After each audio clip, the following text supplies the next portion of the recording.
जय श्री कृष्ण, जय महाकाल। ओम सूर्याय नमः, ओम आदित्याय नमः। पौष मास में रविवार का व्रत कर भगवान सूर्य को आसानी से प्रसन्न किया जा सकता है। भगवान सूर्य पुष्प आदि के द्वारा पूजन करने से आसानी से प्रसन्न हो जाते हैं और उत्तम फल देते हैं। यदि इस रविवार को व्रत करने वाला भगवान सूर्य नारायण की आराधना में तत्पर रहे तो संतान आज्ञाकारी होती है तथा माता पिता से अधिक स्नेह करती है और संतान का तेज सूर्य के समान बढ़ता जाता है। प्रभाव, मान सम्मान, समाज में प्रतिष्ठा बढ़ती है। पौष माह को खरमास भी कहते हैं। इस कथा को सुनने, पढ़ने, हुंकारा देने से व्यक्ति की मन की इच्छा पूर्ण हो जाती है। तो आइए पौषी रविवार की कथा की शुरुआत करते हैं। इसे अलूना रविवार भी कहते हैं। एक साहूकार था, उसके यहाँ कोई बच्चा नहीं था। एक दिन सवेरे वो बाहर गया, देखा एक किसान खेत में दाना डालने जा रहा था।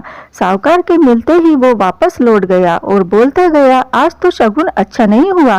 किसान की बात साहूकार ने सुन ली, उसका मुंह उतर गया। उदास मन से जब वह घर गया तो उसकी पत्नी ने उदासी का कारण पूछा।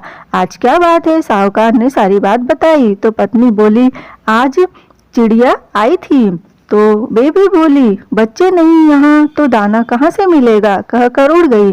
साहूकार को क्रोध आया। उसी दिन से सूरज भगवान की आराधना करने लगा। 12 वर्ष बीत गए। राणा देजी ने सूरज भगवान से कहा, यह इतने मन से आपकी आराधना करता है, इसकी पुकार सुन लो जी। सूर्य भगवान साहूकार के सामने प्रकट हुए और कहा, तेरे भाग्य में संतान नहीं है, पर मेरे आशीर्वाद से एक कन्या होगी।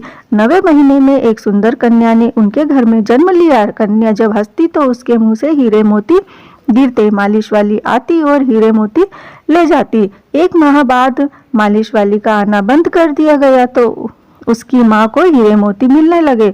उनके घर में बहुत धन दौलत हो गई। उसके पिता ने सोचा, लड़की बड़ी हो गई है तो इसकी शादी कर देते हैं।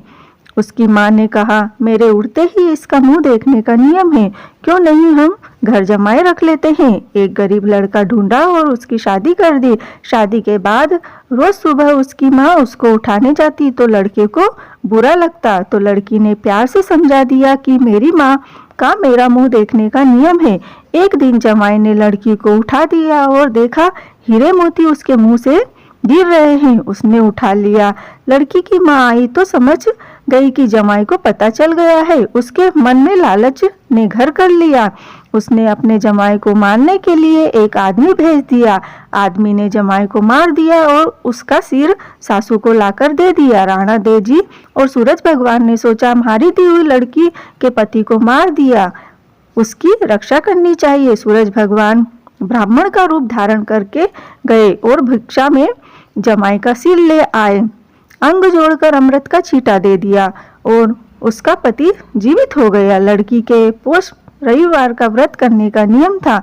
वह पूजा करती कहानी सुन भोजन करने के लिए पति का इंतजार कर रही थी। उसका पति आया तो उसने पूछा, आपको पता नहीं है क्या, दीनस्थ होने पर मैं खाना नहीं खा सकती, अगले दिन खाना पड़ता है।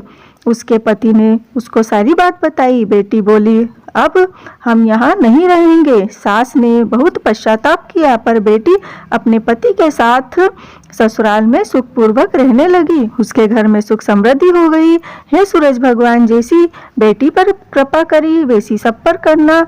उसने अपने परिवार, पुत्र पौत्र के साथ जीवन यापन कर अंत में सूर्यलोक में स्थान प्राप्त किया। बोलो सूर्य नारायण भगवान की जय। यह कहानी, यह कथा, यह वार्ता आपको यदि थोड़ी सी भी अच्छी लगी है तो प्लीज लाइक, सब्सक्राइब और शेयर कीजिएगा। जय श्री कृष्ण।